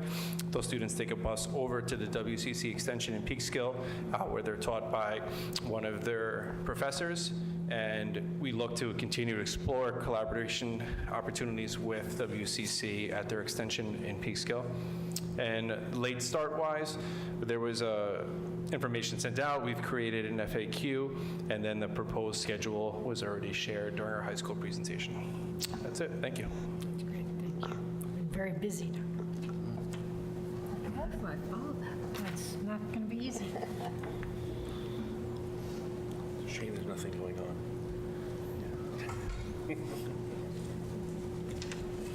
It's been really exciting to collaborate with our administrative team and with Dr. Luft on some of these initiatives that we could never have accomplished without the work together that we do as a team. And we're inspired by each other. We have learned about some of these ways that we can improve our connection with the world. For example, the UN, because we all go to an executive coaching class, and there was Jim Ryan from BOCES who came up to us and said, I go to this UN program each year. Would you like to be part of it? And then we can make it happen. And that's the kind of innovation and initiative and energy that we feel makes a great school district. And we're very excited about the engagement, about things that are happening in the school district. One of the things I wanted to mention is the Colonial Day coming up. The fourth grade has been doing this for several years. It's this team work where the students actually teach other students. The fourth graders teach the younger students about colonial history, and it's very engaging. They are in costume, they have presentations, and it's very, very exciting. And that's happening next week. Also, we've become involved in a community read project, which is being sponsored by the library and is actually including many of our churches and synagogues, our town leadership. We have spent quite a bit of time determining which book we're going to read. You'll hear more about this in posters that we'll be sending out online. But the book we've decided to read is A Man Called Ove. I don't know if you've read this, if any of you heard of it. It's a really wonderful story about an elderly gentleman who has felt that his purpose in life has been limited, and feels that since his wife passed away, that, what is he going to do with his life? And slowly he gets engaged by meeting a couple who has come into his neighborhood who are from India, and he starts to learn about their lives and becomes involved in their lives, and it changes his life. And it's a beautiful story. It's not terribly long. It's very accessible, and we're hoping to have reading groups throughout the village, throughout the town of Putnam Valley, in different sites, reading together and talking about the book. So you'll hear more about this. I just, as I go around the schools, I take photographs, and many of the things have been mentioned, but just to give you a little flavor for some of the events that Dr. Luft spoke about, the Maker Fair, where our students, actually, we speak to parents at these events when we go, and we hear how the students love this club. And as you know, we have 3 sessions because we can't keep up with the number of students who want to be part of this innovative and imaginative club. And they make all kinds of unusual, these are projects that use circuitry and robotics to make things happen. They light up various things. Kids at the 4th grade level, this is something very exciting for them to get involved in.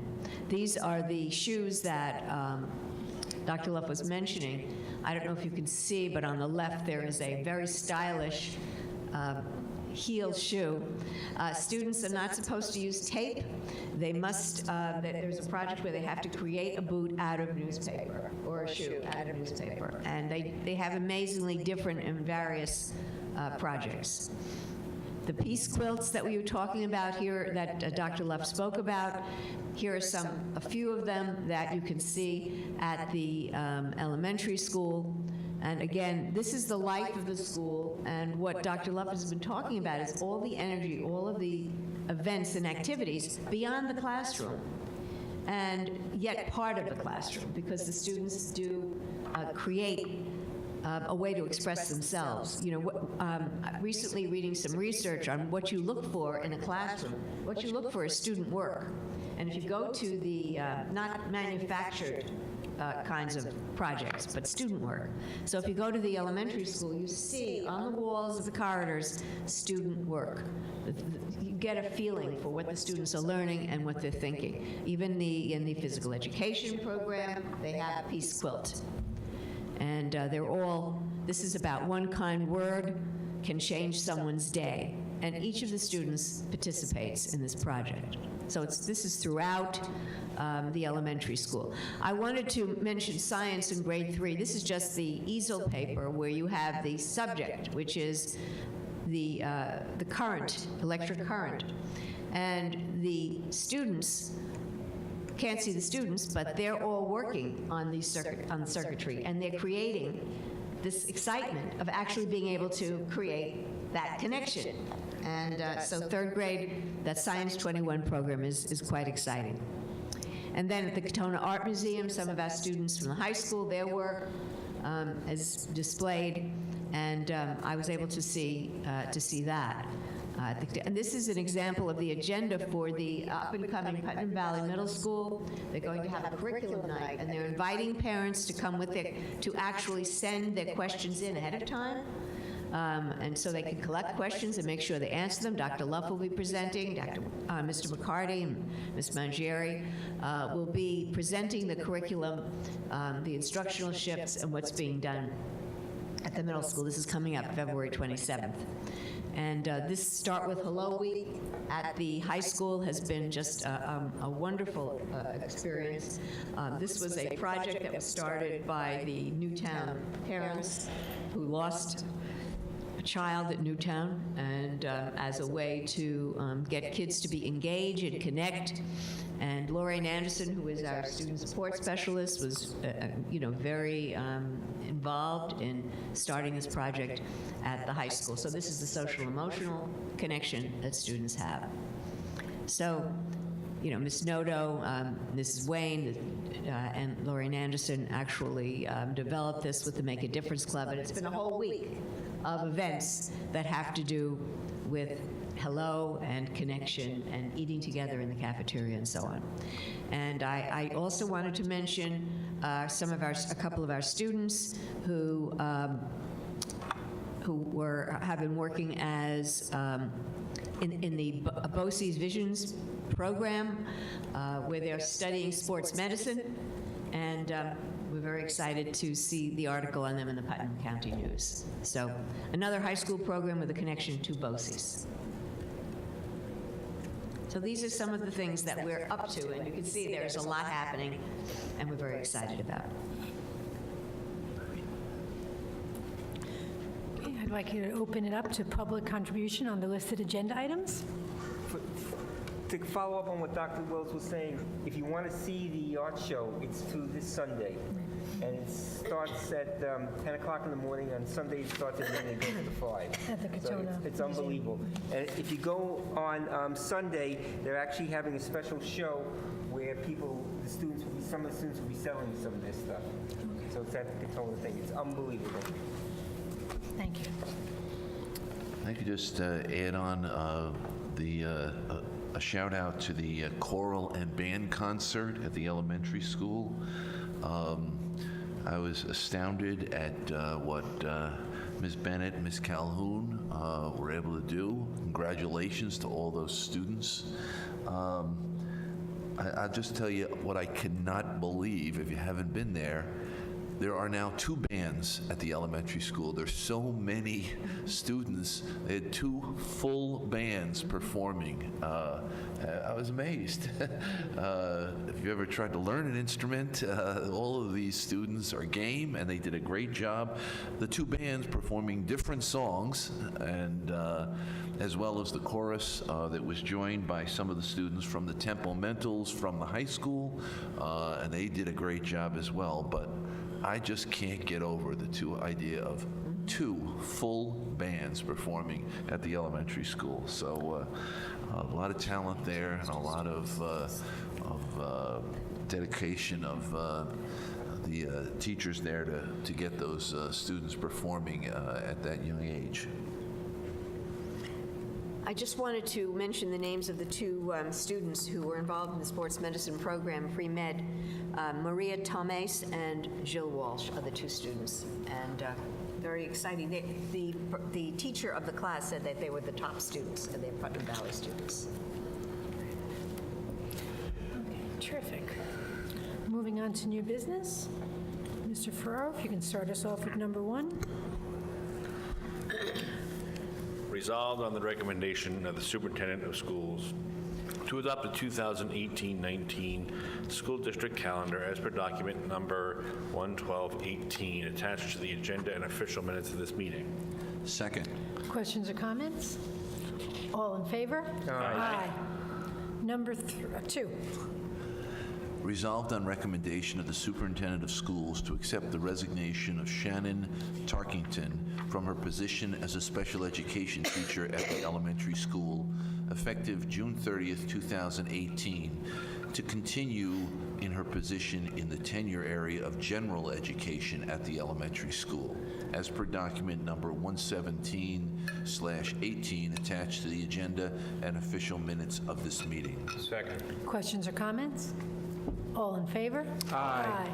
Number 3. Be it resolved that the board hereby terminates the employment of Jennifer Fabiano, employed by the district as a school monitor, a position in labor class of the civil service, effective February 9, 2018, as recommended by the superintendent of schools. Second. Questions or comments? All in favor? Aye. Number 4. Resolved on the recommendation of the superintendent of schools to approve Megan Boyle for additional hours at her contractual rate of pay, which is in addition to her full-time teaching assignment, to provide parent training and behavioral intervention services to a classified student for up to 3 hours weekly, broken down as follows: up to 1 hour weekly for parent training and up to 2 hours weekly for behavioral intervention services, and 1 hour of direct and indirect behavioral consultation monthly for a student, effective February 2nd, 2018 through the end of 2017-18 school year. Second. Questions or comments? All in favor? Aye. Number 5.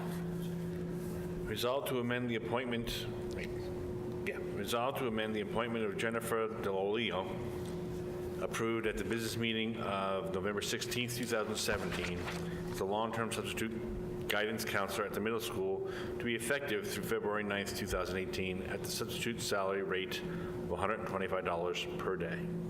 Second. Questions or comments? All in favor? Aye. Number 6. Resolved on recommendation of the superintendent of schools to accept a generous donation in the amount of $1,000 from Joan Kleinegris to be placed in the John C. Kleinegris Memorial Scholarship Fund at the high school. Second. Questions or comments? All in favor? Aye. Number 7. Whereas it is the desire of the participating school districts of the Board of Cooperative Educational Services, Putnam, Northern Westchester Counties, adopting this resolution to jointly request bids for certain commodities to be determined by the superintendent of this school district from time to time for the 2018-19 school year. Now, therefore, be it resolved that the Putnam Valley Central School District hereby agrees to participate with the other school districts of the Board of Cooperative Education Services, Putnam, Northern Westchester Counties, New York, in the joint bidding of commodities to be requested by the school district purchasing agent and approved by the superintendent. And be it further resolved that the specifications as prepared by the steering committee of the participating school districts and presented to this Board of Education as per document number 120/18 will be used, and that this board, if it desires to purchase these commodities, agrees to purchase said commodities at the lowest bid price recommended by the steering committee of joint school districts, provided, however, that each participating Board of Education in exercising its legal responsibilities has the right to reject and or modify the recommendation of the steering committee in the awarding of the bid. And be it further resolved that the invitation to bid will be advertised by BOCES in the Journal News in accordance with the provisions of Section 103 of the General Municipal Law. Second. Questions or comments? All in favor? Aye. Okay. Moving on to the consent agenda. Resolved to approve the consent agenda, items 2 through 11, as presented to the board at this meeting. Second. Questions or comments? We're appointing a night custodian to be in charge and to be basically the supervisor. We're approving an unpaid maternity leave. We're approving a health and welfare contract for students who go to private schools in Yorktown and in Somers for those two school districts to pick up the healthcare course. And when there's 7 students in Yorktown, 16 in Somers, we're approving a transportation contract for a student with special needs who attends school in Eastchester. We're amending a tutoring agreement for special need children with respect to modifying curriculum. We're resolving that the superintendent is hereby authorized to direct the medical examination and evaluation of an employee. And we're also stating that this employee has to give us all their medical records and all therapy notes. We're approving additions to the substitute tutor list. We're revising the elementary school character education committee. There's 14 members, and I will not read the 14 names, but we're approving the 14 people who are going to be on it. We're approving a 1-month leave without pay for an employee. And finally, we're entering into a contract with the Yale New Haven Health, Occupation, Medicine, and Wellness Services for the purposes of conducting an examination and an evaluation of an employee. All in favor? Aye. Aye. I'd like to open it up to public contribution on any topic. Okay. I would like resolve to convene an executive session for 3 matters of employment history of 3 particular persons and 1 matter made exempt under federal law, the Family Education Rights and Privacy Act, after which time no further business will be conducted. Second. Questions or comments? All in favor? Aye. Good night, everyone. Happy Valentine's Day, folks. Happy Valentine's Day.